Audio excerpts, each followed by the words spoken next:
দুনিয়ার আর কোনো কাজ কাম বাদ তুলি না, ফাড়ার ঘরে ফাড়া কামটা করছ কি তুই? রাতের বেলা ঘুমাইতে পারি না, বাড়ি হলি জ্বালায় খালি রুমবার আসায়, আর দিনের বেলা তোকে লেগে ঘুমাইতে পারি না বিচার আসার লেগা। মেম্বার সাহেব, এই কিস্তির বিচারটা একটু ভালো করে কইরে নামনে। আজকার শালিশ আবার কি লয়া? মেম্বার সাহেব, এর কাছ থেকে শোনেন আসল ঘটনাটা। মেম্বার সাহেব আর কই নাই পাড়ায় এর বউরে দেখে হালির লয়ে গেছে গাইতে। এটা আবার কি শুনাইলি রে তুই আমারে? গ্রামে এত মাইয়া থাকতে দুনিয়ার যত কাম আছে সবই তুই করলি, একটা কাম বাকি আছিল এইটা তুই করে লাইছস। এটা কি আমার দোষ?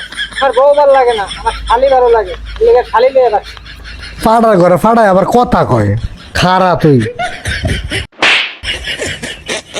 আল্লাহ কি জামানা আইলো রে, সব কি দেখতাছি আমি।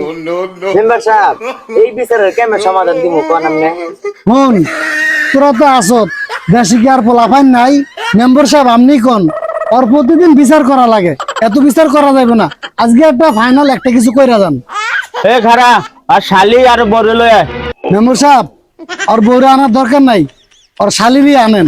দেশে কি ভাতারের অভাব পড়ছে? আমি তো একটা ইয়ং ছেলে, আমার কাছে তো আইতে পারতো।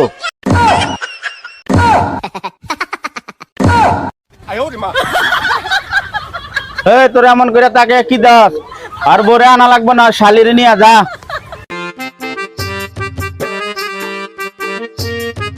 মেম্বার সাহেব, ওই যে আর শালি আইছে, কি করবেন করেন। এই পাটা, তোর বউ রাখবি না শালি রাখবি? আরে এই মাতারি, তুমি তোমার দুলাভাইয়ের লগে গেছো কা তোমার বোনের সংসার মাঙ্গাল লাগিয়া? আমি আগেই কইছি না আর বউ ভালো লাগে না, খালি ভালো লাগে। পাড়ায় আবার কথা কয় খারা। বুঝলাম তো, তুই তো শালেরে নেবে, তাহলে তোর বড় নেবে কেডা? আমার তো বয়স কম আছে, আর বউটা দর করলে আমারে দিয়া দে।